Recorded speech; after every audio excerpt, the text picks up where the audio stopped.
What up, y'all? It's your boy MIMS, and right now you're locked into Kendall Talks TV. Act like you know what it is. We here. MIMS! Preview. This is why I'm hot cause I'm fly. You ain't cause you not. MIMS, this is why I'm hot. What's up, guys? It's your host, Kendall Tucker, man, and today we got a very special guest. He's a friend of mine. I guarantee you know the words to a few of his songs, such as This Is Why I'm Hot, Like This, Move, I Did You Wrong, and more, man. We got MIMS in the house. What up? What's good? How you doing, man? Man, I'm on lockdown on this quarantine, and I'm actually in New Jersey. I think New York has like, I don't know if it has most cases right now, but I guess compared to California, I guess either between California and New York, so I'm like right next to all the madness. Man, that's crazy. You stocked up on enough toilet paper? You know what? I didn't understand the whole toilet paper rush, but I did. Prior to that, I had like a nice, I think 24 roll. So hopefully I don't need any more than that, man. Yeah. Awesome, man. Happy birthday. You just turned what, 39?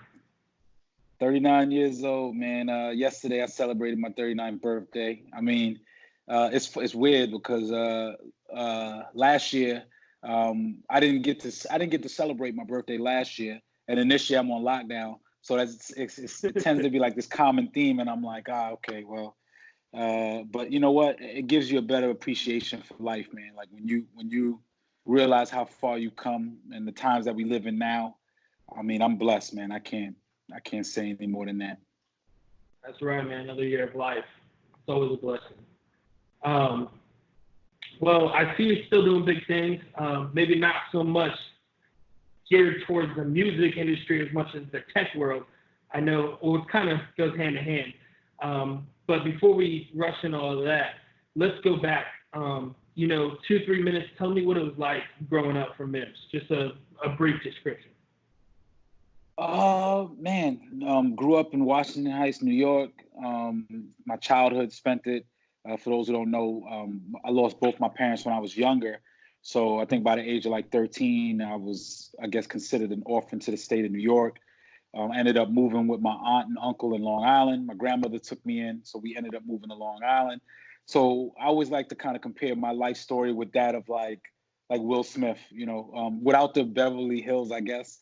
Whereas, you come from this like, I guess, inner city life, where all you see is kind of like guns, drugs, that street life.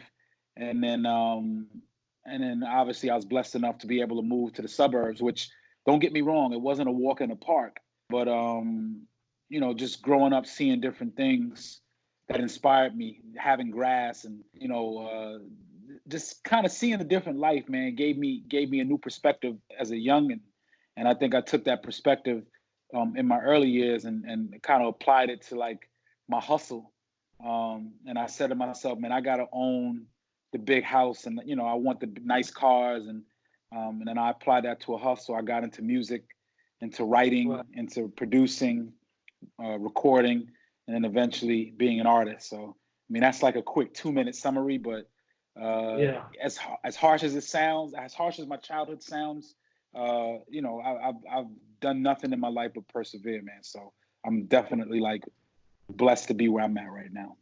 Yeah, that's awesome, man. Yeah, I know it's been a while, but still, I'm sorry to hear about your parents, man.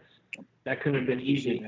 I lost my dad in 2018, so only a couple of years ago, man. And I know it's not easy. Condolences, man. Condolences.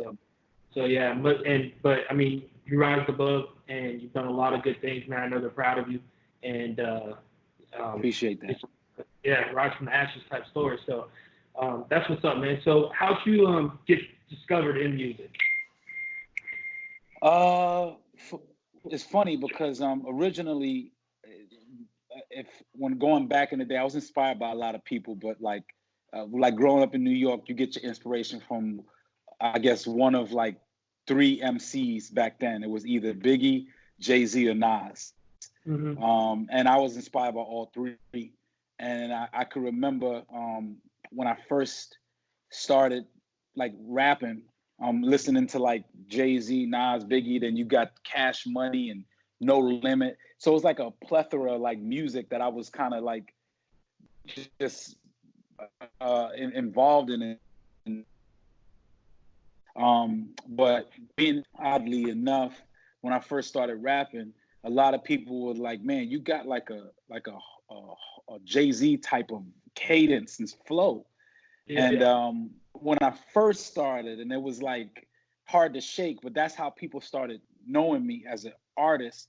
And then eventually I kind of tried to like just create somewhat of my own lane, and I didn't want to be known as the person that sounded like someone else. So I tried as much as I could to kind of like create my own lane.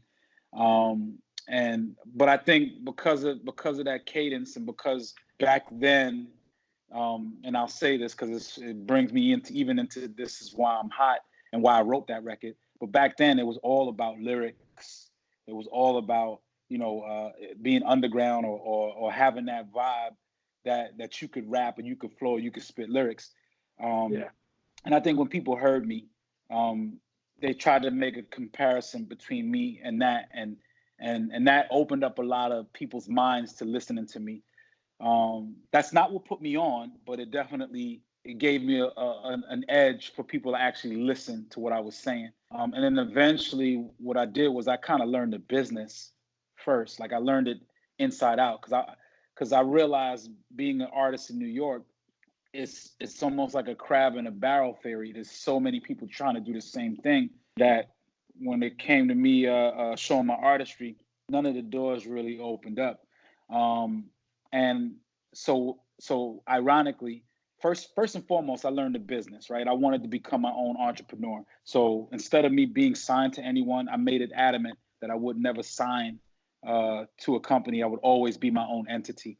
So even as you remember MIMS, or anyone out there who can remember me as an artist, just know that I was always independently signed to myself as a businessman. I executive produced my first two albums, marketed it, did everything with my company and my team that I could do to put that music out. And I think the irony is because I was from New York and it was that crab in a barrel mentality where everyone was kind of sounding the same, doing the same things, I got really frustrated when I couldn't get the recognition that I wanted.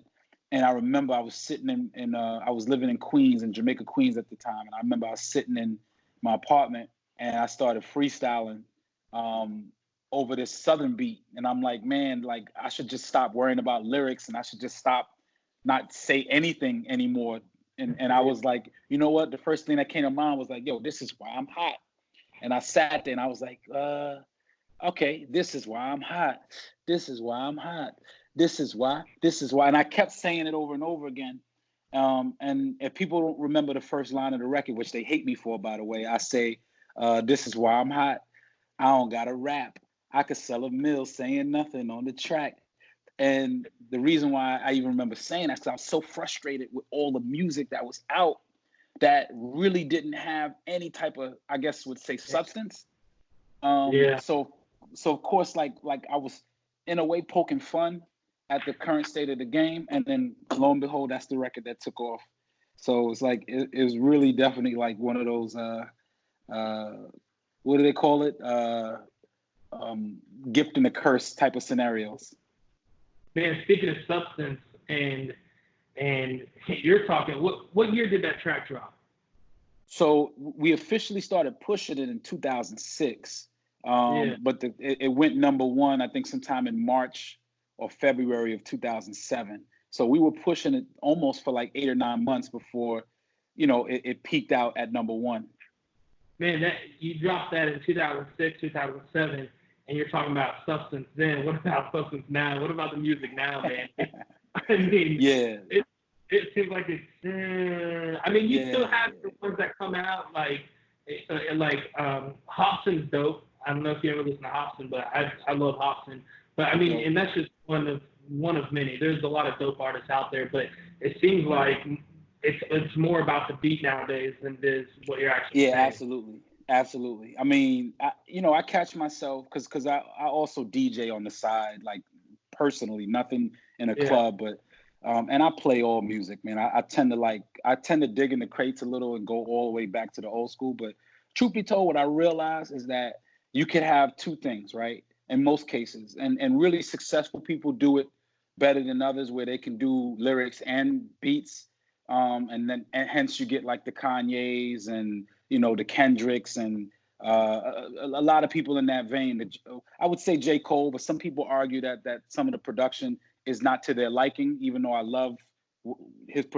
I particularly love his production and music. Me too. But it's very rare that you get both.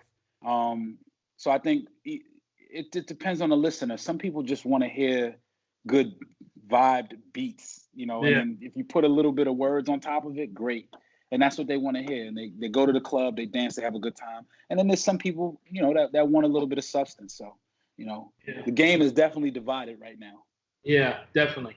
So I know when This Is Why I'm Hot dropped, you were freaking all over the place. You're all over the world, different countries, TV shows. You're everywhere. Is there any crazy tour stories of groupies, girls, is there any story that comes to mind where you're like, man, you will not believe what happened? The road life is very, it's a very, it could be a very strange life. But the truth is that, you know what, the one thing that sticks out to me is I remember I flew to Japan for the first time. And I remember I had missed my flight originally. I had to land in Atlanta. And I had just bought a house in Atlanta. So I was like happy to have missed my flight, really, because I got to spend one day out of the month in my new home. And fast forward, I got to Japan and I was tired. I'm talking about jet lag beyond belief. And I remember when my label rep gave me my schedule for the week, I had no breaks and I had nowhere to sleep. And so I kind of like was zombied out through that whole tour. But I remember everywhere that I went, there was this one girl who showed up everywhere. I'm talking about when I went to a radio station, she was outside the station. When I went to my performance, she was outside the performance. To the point where every time I went back to my hotel room, she'd be sitting in the lobby, and my label rep at the time, her name was Chanel, she had to actually like scream on her and say, hey, you got to get out of here. Like, you can't. And I didn't understand how she knew where I was going to be every single minute of the day. And it kind of concerned me because I'm like, well, if she knows, and anybody could get my schedule, but she was there. And I know it's not the craziest like story, like a groupie story, but it just reminds me of how persistent some fans can be. And every time she met with me, she wanted an autograph. She wanted me to sign a picture. So I actually respected it, and I signed it every single time. But that's probably like the craziest story that sticks out to me right now. I'm trying to keep it 13. So, do you have a favorite performance, a stage that you rocked that stands out from the rest? Or, I know you've been on a lot of stages. Yeah. You know what's crazy? I just did the Motor Center in Portland. I think it was like 15 or 18,000 people. I'm not sure. And I always used to say it was Summer Jam New York because it was a giant stadium at the time. I think 40,000 people. But last year I recently did the Motor Center. And the reason why that's kind of up there with one of the best performances is because people haven't seen me in so long. And when I get on that stage and you got 18,000 people cheering for you, it's a really great feeling. And to be, I would say, the last project I released was 2009. And we're like 11 years away from that. So to be 11 years away from the last project I released and 12 years away from, my biggest record, for people to show that kind of love, it just reminds you, like I said, music is timeless. And, hopefully when I'm 99 years old, I could jump on a stage and rock it out like that and still have a bunch of fans screaming. That'd be great. That's awesome, man. Man, you should have been added to that Millennium Tour. You're not the first person to tell me that. Hey, maybe someone is watching this and they'll see. Yeah, definitely, man. I think definitely you should have been out of that. So is there what kind of advice could you give to any young artists, trying to make their way up in the music industry? Right now, I would say try to maintain as much independence as you can before you start to worry about needing record label support. And it's not because I don't believe in the big system. It's just that I believe that there's so much more you can do as an independent artist that I couldn't do back in the day to market and promote myself. If I had the drive that I had back then and the utilities and the tools that I have now, man, I would have been unstoppable. So I would say for artists out there that are watching or listening, I know it gets frustrating because you might go on, IG or whatever site it is now, and TikTok, and you may not have a million friends, but it is possible to get that. You just have to be persistent. I have an artist now that I manage, is signed to my management company, and he's, I think, over 1.5 million on TikTok, and he's growing on Instagram. He just got signed to a major label, and I watched him for 2 years, like grind, until to the point where we eventually obviously brought him on it from a management perspective. But he wasn't, his numbers weren't there 2 years ago, and he grinded and got to where he is. And I give him as much credit as he deserves because nobody did that for him except himself. So yeah. So for anyone that's out there that's looking, and honestly, a lot of that had little to do with music, believe it or not. Like it's really just about the drive and determination. Like you said, music is subjective. So, I mean, you may not even have what I consider something dope to listen to, but it doesn't matter. Like if you believe in your music enough, there's millions of people out there that may rock with you, whether you quote unquote whack or not. You know what I'm saying? Yeah, that's good. Yeah, I don't know. You probably don't remember this, but the first time I hit you up, I think it was probably like 4 or 5 years ago. And I was talking to you about my music and how I was trying to get signed. And you told me, bro, independent is the way to go. Don't worry about being signed. So obviously you still feel the same way, probably even more now. There's technology out there to be able to be seen. I watched, I tell a quick story, just a real story. I watched, there's a producer that we worked with for this artist. There's a producer who worked on his first record. The artist's name is Jufu, Little Jufu. And he had a record called Who Are You? And I'm not trying to pocket watch anyone or put anything out there, so I'll leave the producer's name anonymous. You guys can do the research, but this kid was, I think, 13, 14 years old at the time that he produced that record. And I want to say he made definitely, before signing to a record label, probably made anywhere between $10,000 to $15,000. And this is a 14-year-old. So what I say to people is, if a 14-year-old can, I mean, once again, I'm not trying to make it sound easy. I'm just saying you have the capabilities of creating and generating revenue and building a name for yourself well before you have to rely on other people to do it for you. So I definitely still believe in the independent route, 100%. Cool, that's good, man. So before we end this, let's talk about the adventure you've been on the last few years, and that would be the tech industry. You've got an app you created called Cre8tor app. Tell us a little bit about that. So it's a work in progress. I mean, it's always a work in progress. I started it sometime in, I want to say 2000, probably about 4 years now. 2015, 2016 is when we first started building it. So basically what the app is it allows aspiring musicians to use their cell phone as a recording studio.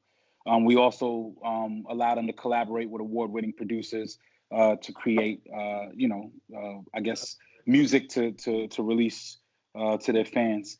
The reason why I created it or came up with the idea is because I felt there was a lack of experiences for people who wanted to just kind of, who maybe have a burning desire to be a musician, but don't necessarily have the tools. They may not be able to afford, because I can ask you how, studio time, we know it's expensive. Yeah. And if you can't afford studio time and you do per se go buy your own equipment, which is feasible as well, that can also be expensive. So what I wanted to do was allow anyone anywhere who had a cell phone to be able to use their cell phone to record music. So it's actually down right now for maintenance. because in the world we live in, technology and iPhone and Android are forever changing code. So I think we're looking to relaunch within the next 30 days to have it back up. And we have some cool contests that we're launching alongside it as well. So what we do is we like to not only give you the ability to record, but let's just say, someone's coming up with a new record. What we do is we allow you to collaborate on that new record. Collaborate on that new record with that person and kind of sort of create these challenges, these open bar challenges or contests to kind of give prizes away. So it may be money, it may be a retweet from your favorite artist or whatever, but I always want to give back an experience to the aspiring musicians. Yeah, that's awesome. Yeah, man. Yeah, that's really cool because it opens up opportunities for artists that don't have, like you said, the money to go record. I know that's super expensive. Or you can be someone like me that goes out and buys all the recording equipment, takes it home, and doesn't know how to use it. So you still go to the studio and that way. I've been there, done that, man. Yeah, definitely. So is there any monthly fees for the app when it does relaunch? Is it No, it's completely free to use. We do have producers who upload music that do obviously get paid a fee for uploading their music if you want to unlock it. But for the most part, I encourage most producers to put beats up for free.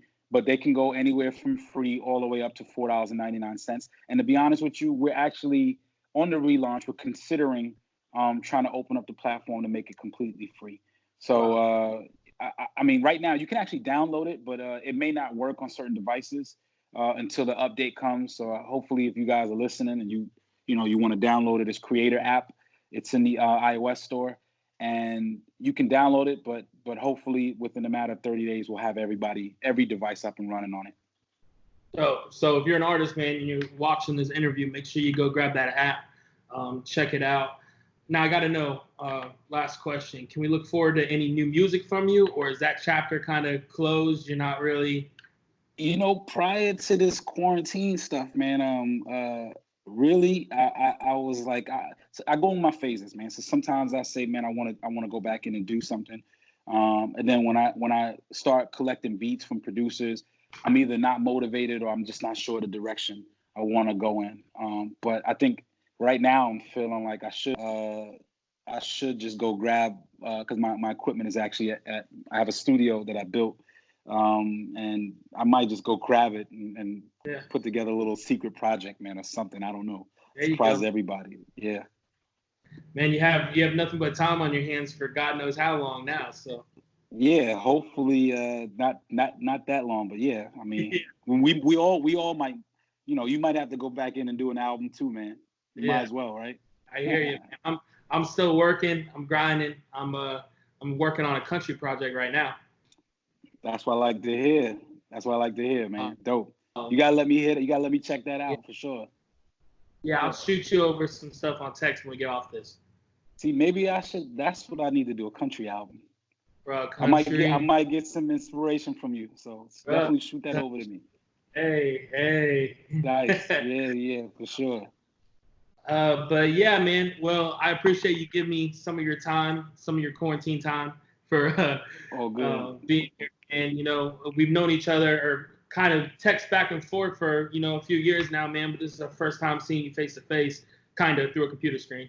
But yeah, man. Hopefully we do it in studio one too, man, in the future. Yeah, man. Definitely, that would be dope. And I got a lot of respect for you, man. And like I said, I appreciate you. I appreciate your time. My brother, I much appreciate it, man. Thank you very much, and stay safe out there.